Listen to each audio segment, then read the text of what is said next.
ასეთი ძაღლი ოდესმე გინახავთ?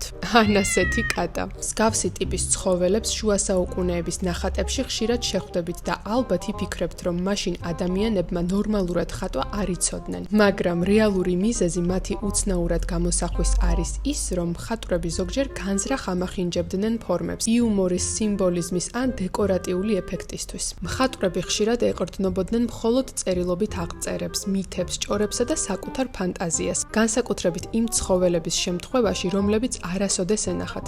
ამის გამო ლომი შეიძლებოდა ადამიანური სახის მქონე გამოსულიყო, ან სხვა ცხოველის სრულიად არარეალური და ძალიან სასაცილო. ზოგი მხატვარი განგებ ხატავდა ცხოველებს გროტესკულად ან გადაჭარბებული დეტალებით, რათა ნამუშევარს ხასიათი და იუმორი შეეძინა. თუმცა რა მიზნითაც არ უნდა გამოესახათ ცხოველები ასე, ხელოვნების ისტორიაში მათი ამგვარი არაბუნებრივი და უჩვეულო გამოსახულება სხვა პერიოდში არ გვხვდება და მაინც